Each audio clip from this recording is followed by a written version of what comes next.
This is a training video, 4 parts MO register. सबसे पहले sales में जाएंगे। सेल्स में यहाँ पे पार्ट्स MO रजिस्टर फॉर्म दिख रहा है, यहाँ पे रजिस्टर पर क्लिक करेंगे। जैसे हमें कोई नया MOM बनाना है तो यहाँ पे हम क्लिक करेंगे new MOM। First select customer select करेंगे। देन उसके बाद MOM का टाइप क्या था, किस लिए MOM पार्ट के लिए किस वजह से MOM हुआ था, तो rate revision, RM amendment, BOP amendment, freight change, packing change, other के लिए। जैसे मैं सेलेक्ट कर देता हूँ rate revision. MOM date can be change, मतलब ये नहीं है कि आप जिस दिन MOM कर रहे हैं उसी दिन की डेट डालनी पड़ेगा, प्रीवियस भी डाल सकते हो। जो चेंजेस हुए हैं, जो MOM में डिस्कशन हुआ है, वो उस पार्ट के लिए कब से विद इफेक्ट डेट डालनी है तो वो डाल सकते हो आप। Then expected PO date, PO कब तक आएगा, जो कुछ भी आपका MOM में डिस्कशन हुआ है, मीटिंग में जो कुछ डिस्कशन होगा, PO कब तक आएगा। अटेंडीज में आप नाम डाल सकते हैं, कौन कौन थे अटेंडीज में।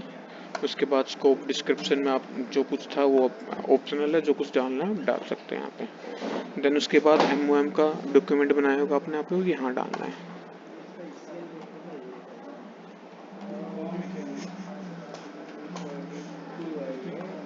उसके बाद हम यहाँ पे पार्ट डालेंगे। जैसे यहाँ पे जो कोई पार्ट होगा वो डाल देंगे यहाँ पे हम ये डाल देते हैं। उसके बाद डेल्टा पर पीस कितना है, मतलब डेल्टा मतलब रेट चेंज कितना हुआ है जो मीटिंग में डिस्कशन हुआ उसके बाद में। जैसे कि अभी कोई पार्ट था जो 3 रुपये के लिए पर हिसाब से जा रहा था, लेकिन अब 3.25 के हिसाब से जाएगा, तो डेल्टा कितना होगा 0.25। उसके बाद नोट्स में जो कुछ आपको डालना है वो डाल दो, ऑप्शनल है। जैसे मैं डाल देता हूँ टेस्टिंग। अगर उसी सेम MOM में मल्टीपल्स पार्ट हुए हैं तो यहाँ पे हम दूसरे पार्ट को ऐड कर लेंगे। देन यहाँ से सेव कर लेंगे, सेव ड्राफ्ट। आपको अप्रूवल करना है, आपको अप्रूवल यहाँ से ऐड करना है। जैसे सबमिट फॉर अप्रूवल करेंगे तो यहाँ पे दिखेगा, यहाँ पे जैसे आप कोई भी अप्रूवर ऐड करेंगे उसके बाद वो सबमिट हो जाएगा अप्रूवर के लिए।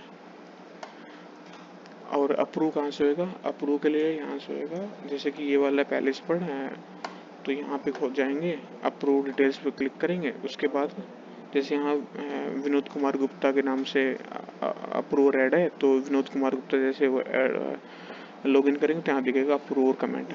अगर कमेंट करना तो यहाँ कमेंट डाल देंगे, कमेंट डाल के सबमिट कर देंगे। अगर अप्रूव करना तो यहाँ से अप्रूव करेंगे और सबमिट कर देंगे, ये अप्रूव हो जाएगा। अगर उस PO इस MOM का अगर PO रिसीव हो गया है तो PO हम यहाँ से रिसीव करेंगे। जैसे 11 का हमने अभी अप्रूव करा है, अभी उसका PO भी आ गया है तो यहाँ से हम PO डाल देंगे। मार्क PO रिसीव्ड, इस पर क्लिक करेंगे। अब PO कब रिसीव हुआ वो डेट डाल देंगे, जैसे 26 को रिसीव हुआ है। उसके बाद हम कंफर्म कर देंगे, अब इसका PO रिसीव हो गया। अब यहाँ पे जाके देखेंगे तो यहाँ पे अपडेट होगा कि PO रिसीव भी हो गया है। अगर सिर्फ अप्रूव हुआ है तो यहाँ पे दिखाएगा अप्रूव्ड, अगर पेंडिंग है तो पेंडिंग दिखाएगा। अगर कोई आपने नया MOM बनाया है, सबमिट नहीं करा है अप्रूवल के लिए, तो यहाँ वो दिखाएगा। ठीक है, थैंक यू।